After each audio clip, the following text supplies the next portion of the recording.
سيدي فرج قريب. السلام علیکم ورحمۃ اللہ وبرکاتہ.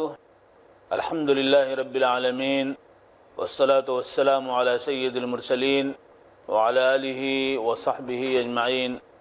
اما بعد. قال اللہ عز وجل فی القرآن المجید والفرقان الحمید. اعوذ باللہ من الشیطان الرجیم. بسم اللہ الرحمن الرحیم. اذ يتلقى المتلقیان عن الیمین وعن الشمال قعید ما يلفظ من قول الا لديه رقیب عتید. معزز سامعین، آج کی اس محفل میں انسانی زندگی کا مقام و مرتبہ اور اس کی اہمیت و قدر و منزلت کے تناظر میں اس کے اعمال، اس کی سرگرمیاں، اس کے حرکات و سکنات کو ریکارڈ کیا جانا اللہ تبارک و تعالیٰ کی طرف سے اس موضوع پہ ہمیں گفتگو کرنی ہے. اللہ تبارک و تعالیٰ نے ارشاد فرمایا ہے کہ وہ وقت بھی بڑا نازک و قابل غور، قابل ذکر ہے جب دو فرد بیٹھے ہوئے ہیں داہنے اور بائیں، اور انسان کی زبان سے جو کچھ نکلتا ہے اس کو وہ کیچ کر لیتے ہیں، اس کو ریکارڈ کر لیتے ہیں. اللہ تبارک و تعالیٰ کی طرف سے انسان کو جو مقام، مرتبہ اور عظمت حاصل ہے اور جو محبوبیت حاصل ہے، اس کی بنا پر اللہ تبارک و تعالیٰ انسان کے ایک ایک بول کو، انسان کے ایک ایک عمل کو، انسان کے ایک ایک حرکات و سکنات کو اللہ تبارک و تعالیٰ اپنے فرشتوں کے ذریعے محفوظ کرواتے ہیں. اللہ تبارک و تعالیٰ نے اس کائنات ارضی و سماوی کے اندر تمام مخلوقات میں انسان کو بڑی فضیلت عطا فرمائی ہے، اور وہ فضیلت جس کا اظہار، جس کا تذکرہ اللہ رب العزت نے قرآن پاک میں ان الفاظ میں کیا. اعوذ باللہ من الشیطان الرجیم. وَلَقَدْ كَرَّمْنَا بَنِي آدَمَ وَحَمَلْنَاهُمْ فِي الْبَرِّ وَالْبَحْرِ وَرَزَقْنَاهُمْ مِنَ الطَّيِّبَاتِ وَفَضَّلْنَاهُمْ عَلَى كَثِيرٍ مِّمَّنْ خَلَقْنَا تَفْضِيلًا. ہم نے آدم کی اولاد کو عزت و شرافت بخشی ہے، عزت و شرافت و مکرمت کا تاج پہنایا ہے. خشکی و تری پر اسے ہم نے سیادت دی ہے، اور ہم نے اسے پاکیزہ رزق عطا کیا ہے، اور اپنی بہت سی مخلوقات پر ہم نے اس کو فضیلت دی ہے. تو اللہ رب العزت نے اس کو یہ شرف عطا کیا ہے، جمادات پر بھی، نباتات پر بھی، حیوانات پر بھی. اسے اللہ نے اس کائنات ارضی میں خلیفہ بنایا ہے. انی جاعل فی الارض خلیفہ کا اعلان کرتے ہوئے اللہ نے حضرت آدم کو خلافت ارضی عطا فرمائی. خلافت کا مفہوم یہ ہے کہ اللہ تبارک و تعالیٰ نے حضرت آدم کے ذریعے اپنے احکامات کی تنفیذ کا فیصلہ فرمایا. لہذا اس تناظر میں اللہ کے حکم کو نافذ کرنے والے، اللہ کے قانون کو فالو کرنے والے حضرت آدم علیہ نبینا علیہ السلام اور ان کی اولاد. لہذا اسی کی وجہ سے ان کا مقام و مرتبہ ہے. اپنے آپ کو قانون الہی کا پابند بنا کر کے چلنا، جبکہ اس کے خلاف بھی کر سکتا ہو، یہ مشکل کام. لیکن اللہ تبارک و تعالیٰ نے حضرت آدم کو اور آدم کی اولاد کو یہ شرف و مقام عطا فرما کر کے اجر و ثواب کی سلسبیل ان کے لیے جاری کی ہے، اور ان کے لیے ایک شاہراہ ترقی کھول دی ہے. اسی لیے انسان جہاں چلتا ہے تو زمین ایک ریکارڈ تیار کر رہی ہے. فرشتے جو داہنے اور بائیں اس کے کندھے پہ موجود ہیں، اس کے ساتھ چل رہے ہیں، وہ اس کا ریکارڈ تیار کر رہے ہیں. فرشتوں کی ایک جماعت جو عصر کے وقت آتی ہے، اور ایک جماعت جو عصر کے وقت چلی جاتی ہے، پھر فجر کے وقت آتی ہے. یہ شفٹنگ ہے. کیوں آتی ہے؟ وہ فرشتوں کی جماعت انسانی زندگی کے تحفظ کے لیے آتی ہے، اس کے کاموں میں معاونت کے لیے آتی ہے، اس کی راہوں کو ہموار کرنے کے لیے آتی ہے، اس کے لیے سکون و اطمینان کے حالات پیدا کرنے کے لیے آتی ہے۔ فرشتوں کی جماعت آتی ہے جس کا تذکرہ قرآن پاک میں ہے۔ اللہ تبارک و تعالیٰ نے فرمایا لَهُ مُعَقِّبَاتٌ مِّن بَيْنِ يَدَيْهِ وَمِنْ خَلْفِهِ يَحْفَظُونَهُ مِنْ أَمْرِ اللَّهِ إِنَّ اللَّهَ لَا يُغَيِّرُ مَا بِقَوْمٍ حَتَّى يُغَيِّرُوا مَا بِأَنفُسِهِمْ کہ اللہ کے فرشتے ہیں جو باری باری آتے ہیں اللہ کے حکم سے، اور وہ اللہ کے حکم سے انسان کی حفاظت فرماتے ہیں، تحفظ عطا فرماتے ہیں۔ مادی ذہن اسی کو ایئر ٹائٹ کے عنوان سے تعبیر کرتا ہے، کہتا ہے ایئر ٹائٹ ہے، لہذا انسان کھڑا ہے، دوڑ رہا ہے، اگر یہ چیز ختم ہو جائے تو گر جائے گا۔ نہیں، اللہ کے فرشتے اس کی حفاظت کرتے ہیں، اس لیے وہ کھڑا ہے، اس لیے وہ دوڑ رہا ہے، اس لیے وہ چل رہا ہے۔ ان تحفظات کے دائرے میں اس کی زندگی گزر رہی ہے۔ تو جس اللہ نے ایک انسان کے تحفظ کے لیے اتنا اہتمام فرمایا ہے، کیا اس کا ریکارڈ نہیں تیار کیا جائے گا؟ کیا اس کی ایک ایک بات کو نوٹ نہیں کیا جائے گا؟ کیا یوں ہی چھوڑ دیا جائے گا؟ افحسبتم انما خلقناکم عبثا وانکم الینا لا ترجعون، کیا تمہارا گمان ہے کہ یوں ہی بیکار چھوڑ دیے جاؤ گے، ہمارے پاس لوٹ کے نہیں آؤ گے؟ اللہ تبارک و تعالیٰ نے بیکار محض نہیں پیدا کیا ہے۔ غور کرے تو انسان ان حقائق پہ، اس کی زبان سے یہ بات نکلے گی ربنا ما خلقت ھذا باطلا، ربنا ما خلقت ھذا باطلا، یہ کہنے پہ مجبور ہوگا اے ہمارے پروردگار، تو نے بیکار محض نہیں پیدا کیا ہے، اس کے اندر میسج ہے، پیغام ہے، دعوت ہے، مشن ہے، حرکت ہے، منزل ہے، ہدف ہے، اس کا تیقن ہو، اس کا یقین ہو، کرنے کا جذبہ ہو، اور اخلاص کے ساتھ اس کو عمل میں لایا جائے تو اللہ کی طرف سے نصرتوں کے، ہدایتوں کے، اجر و ثواب کے فیصلے ہوتے ہیں۔ تو ایک زمین بھی ہمارا ریکارڈ تیار کرتی ہے، لہذا کل قیامت میں جب زمین ہلائی جائے گی اور زمین کے خزانے ابل پڑیں گے، زمین کے دفینے جو انسانوں کی شکل میں ہیں وہ بھی سب اوپر آ جائیں گے، قبریں کھول دی جائیں گی، اس وقت زمین ایک ایک فرد کا کچا چٹھا بیان کر رہی ہوگی۔ یومئذ تحدث اخبارها بان ربک اوحی لها، اس دن زمین اپنی خبریں جو اس کے پاس محفوظ ہیں اس کو بیان کر دے گی۔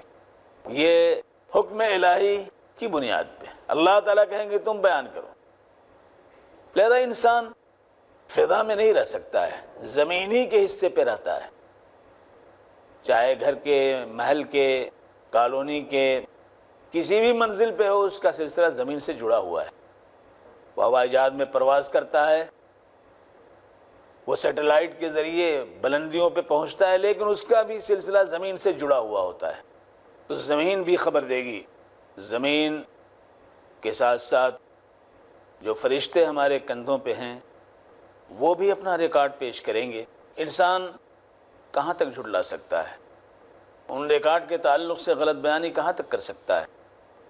لیکن انسان اپنے مفاد کے تحت سچائیوں کو چھپانے کی کوشش کرتا ہے، حقائق کو مخفی رکھنا چاہتا ہے، شہادتوں سے گریزاں ہوتا ہے، اور اپنے خلاف پڑھنے والی ہر چیز کو مٹانا چاہتا ہے۔ یہ اس کی فطرت ہے، لہذا وہاں بھی یہ چاہے گا کہ یہ شواہد ختم ہو جائیں، لیکن اس کی دسترس سے یہ باہر انکار کرے گا۔ جب انکار کرے گا تو اس کا نام اعمال پیش کیا جائے گا جو ریکارڈ فرشتوں نے تیار کیا ہے۔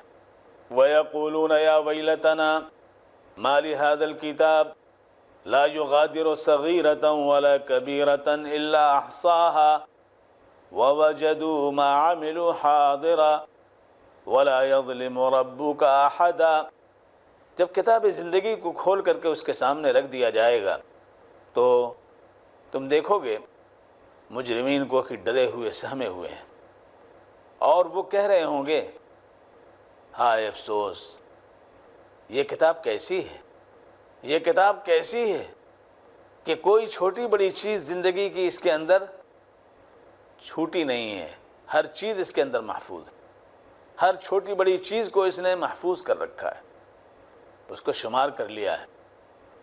لہذا جو کچھ انہوں نے کیا ہوا ہے زندگی میں، جو کچھ انہوں نے کیا ہے، اچھا کیا ہو برا کیا ہو، دن کی روشنی میں کیا ہو رات کی تاریکی میں کیا ہو، اچھے جذبے سے کیا ہو برے جذبے سے کیا ہو، یہاں تک کہ ان کی تنہائی اور تنہائی کے اعمال و سرگرمیوں کا ریکارڈ بھی موجود ہوگا، وہ سخت پریشان ہوں گے۔ لیکن صرف ریکارڈ ہی نہیں، ریکارڈ کو بھی انسان کہتا ہے کہ اس کے اندر غلط چیز آ گئی ہوگی، جب انکار پہ آتا ہے تو انکار کرتا چلا جاتا ہے، لہذا ان کے اس انکار کی بنیاد پر ان کے سامنے سارا ایکشن پیش کر دیا جائے گا۔ سامعین، ایک چھوٹے سے بریک کے بعد پھر آپ کی خدمت میں حاضری ہوگی۔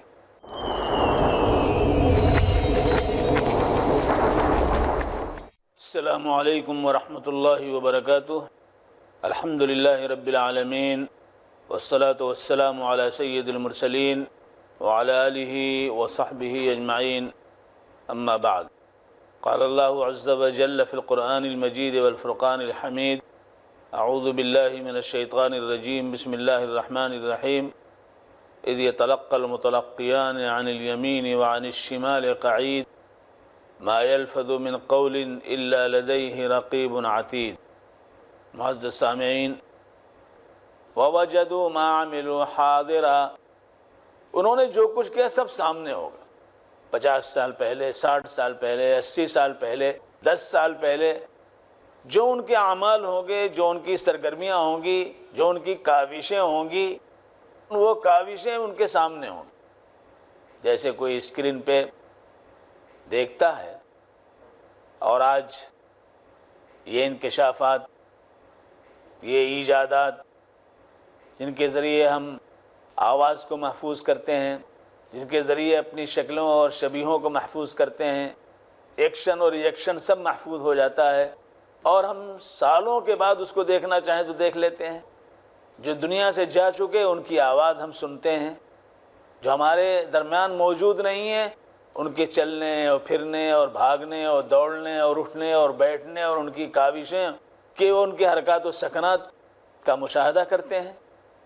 اللہ تبارک و تعالیٰ اسی طرح سے مرنے کے بعد، قبر سے اٹھانے کے بعد بھی ہمارے اعمال کو ہمارے سامنے پیش فرما دیں گے۔ یہ اللہ رب العزت کیوں کریں گے؟ انسان بڑا اہم ہے، بڑی منزلت والا ہے اللہ کے نزدیک، اس پر بھی اسے یقین ذرا کم ہوگا، اس وقت بھی وہ چاہے گا کہ اس کو بھی قبول نہ کرے، تو اللہ تبارک و تعالیٰ تیسرا ریکارڈ، وہ تیسرا ریکارڈ ہوگا جو اس کی گردن میں اس کا نام اعمال لٹک رہا ہوگا۔ وَأَلْزَمْنَاهُ طَائِرَهُ فِي عُنُقِهِ وَنُخْرِجُ لَهُ يَوْمَ الْقِيَامَةِ كِتَابًا يَلْقَاهُ مَنْشُورًا، اس کی گردن میں، گلے میں جو کتاب زندگی لٹک رہی ہوگی وہ اس کو پیش کر دیا جائے گا۔ جس طرح آج پین ڈرائیو کے اندر بہت سی چیزیں ہم محفوظ کر لیتے ہیں، اور اس کو جب ہم لگاتے ہیں اس چھوٹے سے آلے کو کمپیوٹر میں، تو فوراً ساری چیزیں اس میں آنا شروع ہو جاتی ہیں، اسکرین پہ وہ ساری شبیہیں ہم کو نظر آنے لگتی ہیں جو اس میں موجود ہیں۔ جس کو ہم نے کیا ہے، ہم اپنے دفتر کو دیکھ لیتے ہیں، اپنی کاوشوں کو دیکھ لیتے ہیں، ہر چیز اس میں نظر آتی ہے۔ اسی طرح اللہ تبارک و تعالیٰ اس کی زندگی کا پین ڈرائیو لگا دیں گے، لو دیکھ لو، پھر یہاں تک کہ اس کے اعضاء جو ہیں، اس کے اعضاء گواہی دیں گے۔ اب کہاں جائے گا انسان؟ اب کہاں جائے گا انسان؟ کہاں تک وہ انکار کرتا رہے گا؟ وہ انسان جس کو اللہ تبارک و تعالیٰ نے اس دنیا کے اندر قدرت سے، طاقت سے نوازا ہے، اسے کچھ کرنے کے حوصلے اور جذبے سے بہرور کیا ہے، وہ چاہتا ہے یہ انسان اللہ کا مقبول بندہ بن جائے۔ یہ سارے جتن کیے گئے اور ہر ایک کی وضاحت اور ہر ایک کے تعلق سے باخبر بھی کیا گیا ہے، تاکہ کل انسان یہ نہ کہہ سکے کہ ہمیں معلوم نہیں تھا۔ حالانکہ دنیا میں معلوم نہ ہو پھر بھی پکڑ ہو جاتی ہے، کوئی بائک سے جا رہا ہو، چوراہے پہ پولیس والا پکڑ لے اور وہ کہتا رہے ہم کو معلوم نہیں تھا کہ ہمیں لائسنس چاہیے، ہمیں انشورنس کی کاغذ چاہیے، ہمیں معلوم نہیں تھا، چالان ہو جائے گا، اس کے خلاف پرچی کٹ جائے گی۔ تو باخبر ہونا ضروری نہیں ہے، بلکہ اس کو باخبر خود سے ہونا لازم ہے۔ جس ملک میں رہتا ہے، جس علاقے میں رہتا ہے، جس شہر میں رہتا ہے، بحیثیت شہری ہونے کے اس پر لازم ہے کہ اس شہر کے قانون سے واقف ہو۔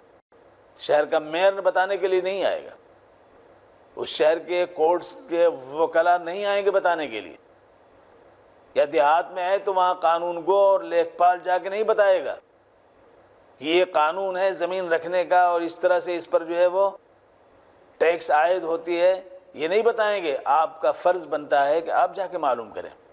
لیکن اللہ کی ذات کریم ہے، رحیم ہے، اس معبود برحق نے ان سب چیزوں کی وضاحت بھی کرا دی ہے، بتا دیا ہے کہ ایسا ایسا ہوگا اور تمہاری ذمہ داری اس میں کیا بنتی ہے، اس کو بھی بتا دیا گیا۔ لہذا آخری مرحلے میں انسان جب یہ سارے حقائق سے منہ موڑ کر کے یہ آمادہ ہوگا کہ ایسا نہیں ہے، تو اللہ تبارک و تعالیٰ اس کی زبان پر مہر لگا دیں گے اور پھر اس کے اعضاء بول اٹھیں گے، اس کے اعضاء اس کے خلاف گواہ بن جائیں گے۔ جو ریکارڈ ان کے پاس، جو ریکارڈ فرشتوں کے پاس تھا، جو ریکارڈ کتاب زندگی میں تھا، جو ریکارڈ زمین کے پاس تھا، یہ سارے ریکارڈ آنے کے بعد آخری ریکارڈ کیا ہوگا؟ وہ ریکارڈ ہوگا ہماری زندگی کا، جو ہمارے اعضاء کے پاس، جو ہمارے ہاتھ کے پاس، جو ہمارے جسم کے پاس، جو ہماری کھالوں کے پاس، یعنی یہ اعضاء جس سے ہمارا جسم جو ہے عبارت ہے، بدن عبارت ہے، یہ اعضاء ہمارے شواہد بن کر کے، گواہ بن کر کے ہمارے خلاف کھڑے ہو جائیں گے۔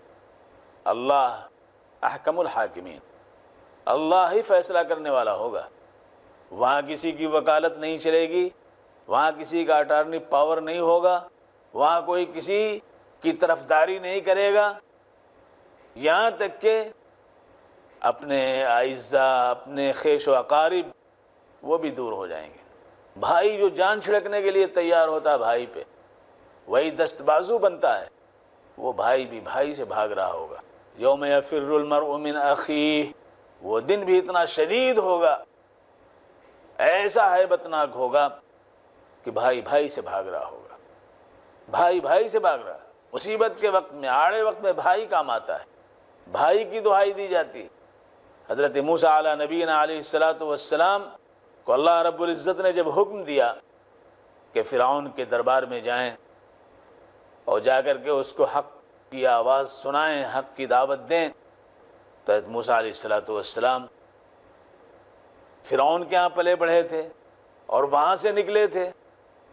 خطرہ محسوس ہوا کہ میں جاؤں گا تو فرعون ہمارے ساتھ زیادتی کرے گا، تو حضرت موسیٰ علیہ السلام نے اپنے بھائی حضرت ہارون کے حق میں دعا فرمائی، وَاجْعَلْ لِي وَزِيرًا مِّنْ أَهْلِي هَارُونَ أَخِي اُشْدُدْ بِهِ أَزْرِي وَأَشْرِكْهُ فِي أَمْرِي، میرا ہمدم، میرا بہی خواہ، میرا ناصر و مددگار میرے بھائی کو رب کریم بنا دیجئے، ہارون کو کر دیجئے۔ حضرت ہارون حضرت موسیٰ علیہ السلام سے عمر میں بڑے تھے، کہا ان کو میرا وزیر بنا دیجئے، ان کے ذریعے مجھے قوت پہنچائیے، میرے معاملے میں اس نبوت میں اشتراک فرما دیجئے، ہمیں آپ نے نبی بنایا، ان کو بھی نبی بنا دیجئے۔ بھائی بھائی کے لیے خیر خواہی کا جذبہ رکھتا ہے، بھائی کے لیے بڑی امنگیں رکھتا ہے، بھائی سے توقع رکھتا ہے، لیکن یہی بھائی کل قیامت کے دن اپنے بھائی کے کام نہیں آئے، بلکہ اس دن صورتحال یہ ہوگی کہ یوم یفر المرء من اخیہ وامہ وابیہ وصاحبتہ وبنیہ، اس دن بھائی بھائی سے بھاگ رہا ہوگا، بیٹا باپ سے بھاگ رہا ہوگا، بیوی شوہر سے بھاگ رہی ہوگی، ہر ایک اپنے اپنی مصیبت میں گرفتار، اپنے اپنے احوال کے شکنجوں میں پھنسے ہوئے ہوں گے، کوئی کسی کا کام نہیں آئے گا، کسی کے چہرے کھلے ہوئے ہوں گے اور کسی کا چہرہ اترا ہوا ہوگا، کوئی خوش ہوگا تو کوئی رنج و الم کا پتلا بنا ہوا ہوگا، لیکن کوئی کسی کا ہمدم و ناصر نہیں۔ ایسے وقت میں انسان اپنی ذات پر اعتماد کرتا ہے کہ ہم کچھ کر لیں، لیکن یہ ہاتھ، یہ پیر، یہ بھی ہمارا ساتھ نہیں دیں گے۔ اللہ تعالیٰ فرماتے ہیں الیوم نختم علی افواہہم وتکلمنا ایدیہم وتشہد ارجلہم بما کانوا یکسبون۔ وہ دن بھی ایسا ہوگا کہ ہم انسان کے زبان کو بند کر دیں گے، مہر لگا دیں گے منہ کے اوپر، ہاتھ گواہی دیں گے، گفتگو کریں گے، ان کے پیر گواہی دیں گے جو کچھ انہوں نے کیا ہے، یہاں تک کہ یہ کھالیں ہمارے خلاف گواہی دیں گی، اور ان کھالیں، ان چمڑی کے تعلق سے ہم کہیں گے تو نے ہمارے خلاف کیوں گواہی دی، تو یہ چمڑی، یہ کھال کہے گی کہ اللہ نے ہماری زبان کھلوا دی ہے۔ جس طرح اللہ نے ہر ایک کو زبان دی، آج ہماری زبان اللہ نے کھولی ہے، تمہاری زبان بند کر کے اللہ نے ہماری زبان کھول دی ہے، لہذا تمہاری زندگی کا سارا ریکارڈ تو ہمارے پاس موجود ہے، لہذا ہم پیش کر رہے ہیں، ہم اس میں معذور ہیں، ہم اللہ کے بندے ہیں۔ اللہ نے جس طرح تمہیں توفیق دی زندگی کے ساتھ اور ہمیں تمہارا ماتحت و تابع بنایا، آج ہم اللہ کے حکم سے تمہارے خلاف جو ریکارڈ رکھا ہے اس کو پیش کرنے جا رہے ہیں۔ حضرات معزز سامعین، تو ہمارا ریکارڈ ہر لمحے تیار ہو رہا ہے، لہذا ہمیں اپنی زندگی کو بنانے سنوارنے کی فکر کرنی چاہیے۔ اللہ تبارک و تعالی ہم سب کو توفیق سے نوازے۔ وآخر دعوانا ان الحمد للہ رب العالمین۔